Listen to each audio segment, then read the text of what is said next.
Just this week, we've given out shoes, we've given out coats. We have parents coming in to charge up their phones because they haven't got the electricity to charge up the phone. That's poverty. That's poverty. Jill Burns is a support worker at West End Primary School in Morecambe. While the teachers teach, it's Jill's job to ensure the children are ready to learn. And first, that means making sure they are fed. Toasty. Just one size? Yeah, and do you want a drink? No, just a toast. Breakfast club here begins at 8 o'clock. This morning, 41 children are being served up 10p toast and 10p cereal. You keep that one. Darling. But not all of them can afford to pay. They'll maybe hide in the playground, and as soon as I walk in through the playground, I shout, "Good morning, have you had your breakfast?" "No, I haven't got any money." "It's okay, come on." We can tell if a child looks different from one day to the next. So we're vigilant. So this is the laundry room if the family haven't got a washing machine working at home, or if they've not got enough money to pay for the meter. How regularly are you washing kids' clothes? Pretty much daily.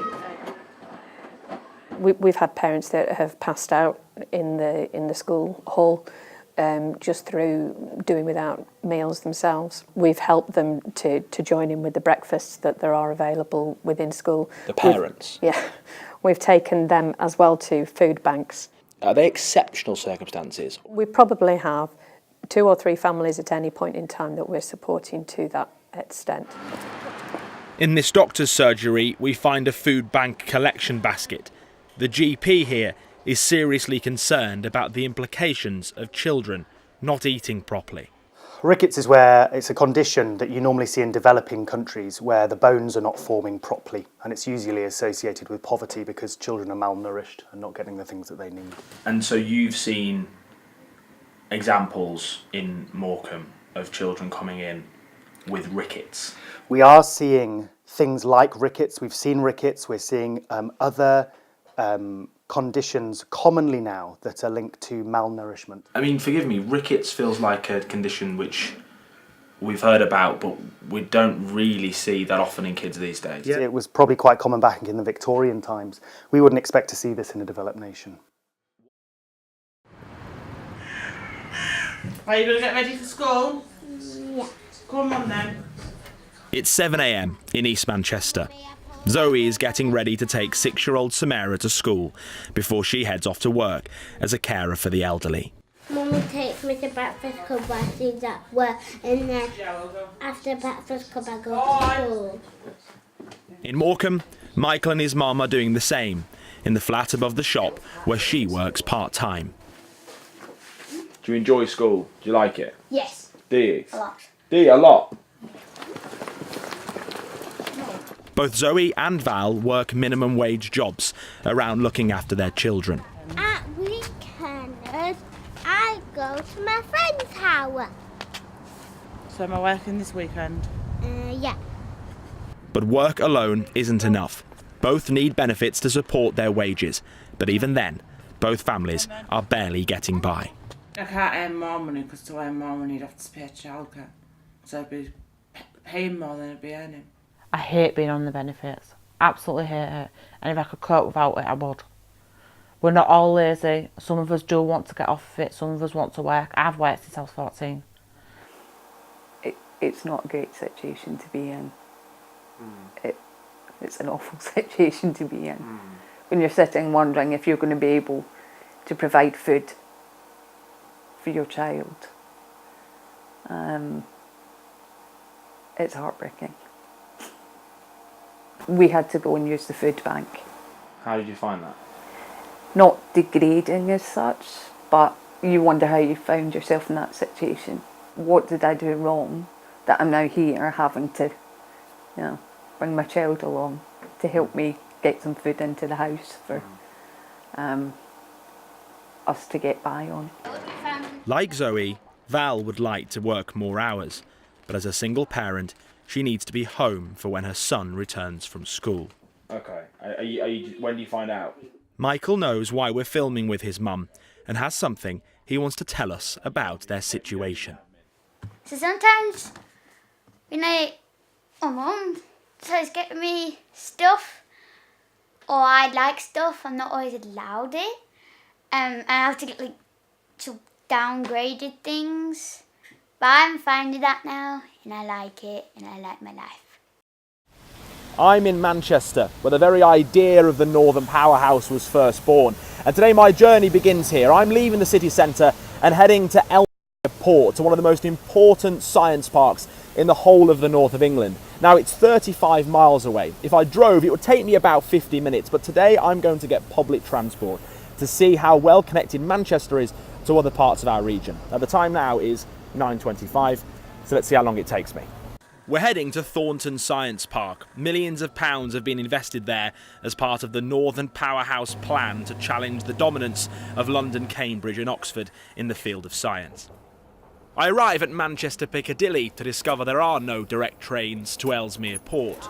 So to get to where I'm going, I've got to get the 9:50 to Holyhead and get off at Frodsham. While we wait for the train, let's speak to Chris Fletcher, a director at BASF, the world's biggest chemical producer. They provide materials for skyscrapers, bridges and wind turbines. Their UK head office is in Cheadle and they have sites across the north. But getting across the north is holding them back. You can get from Liverpool to London in a quicker time than you can get from Liverpool to Leeds. Why is that? It's less than half the distance. We just haven't had the investment. Back at Piccadilly, we're getting on the train to Frodsham. It's 31 miles from Manchester and takes 55 minutes. London to Oxford is 57 miles. There is a direct train. It takes 52 minutes. Just arrived at Frodsham, and apparently now I've got to get a bus to the science park from outside a local bakery, which apparently takes about 20 minutes. I found the bakery. The next bus I can get is at 11:18. The time now is 11 o'clock. It looks like if I missed the 11:18, it would be another hour until the next bus. London to Cambridge is 62 miles. There is a direct train. It takes 50 minutes. There is not even a direct bus service from Frodsham to Thornton Science Park. Right, we're off the bus. It's an 18-minute walk apparently from here. It is 11:50, so it took 2 hours 25 minutes to do a 35-mile journey, which in the car would take about 50 to 55 minutes. You've left your role as MP for Tatton.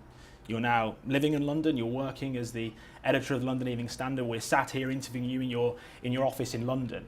If you are so passionate about this, why have you entrenched yourself in the very city that has been getting the money over the north of England? I didn't give up my connections with the north when I stopped being an MP. I set up the Northern Powerhouse Partnership, got different parties, political parties involved, got different businesses involved. And what I'm doing today is not as editor of London's Evening Standard. I'm doing it as chair of the Northern Powerhouse Partnership that I'm passionate about. But I will make this point.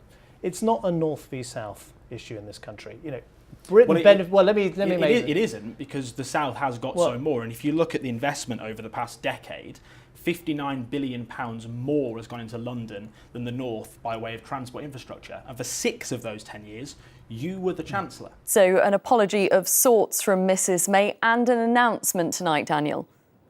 Yes, today was the first real admission from the Prime Minister that those residents at Grenfell Tower had been let down. She said, frankly, the support on the ground for families who needed help or basic information in those initial hours after this appalling disaster was not good enough. That admission came after Theresa May had invited a group of victims, of volunteers, of survivors to Downing Street. She said she wanted to meet them personally, to hear their stories and to reassure them that the government was on their side. She said that any money, any resource that they needed would be made available to them, that more officials would be on the ground wearing high-vis, that those phone calls that the council have been taking, more people will be put on those phone calls for those families. There has also been an announcement tonight, as you say, from Downing Street that a national minute silence will be held at 11 a.m. On Monday to remember those victims of that fire.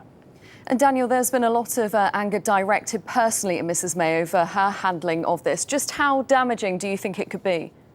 Well, I think it has been very damaging. You only have to look at the approval ratings of her leadership, and they have taken a nosedive over the past week, over the past couple of weeks. Look, these criticisms go directly at her character. She's the kind of person that struggles to show public displays of emotion, but you only have to hear the people that went to that meeting today. They say they saw a side of her the public doesn't see. Theresa May has learned the hard lesson this week that sometimes politicians have to show that kind of side of them.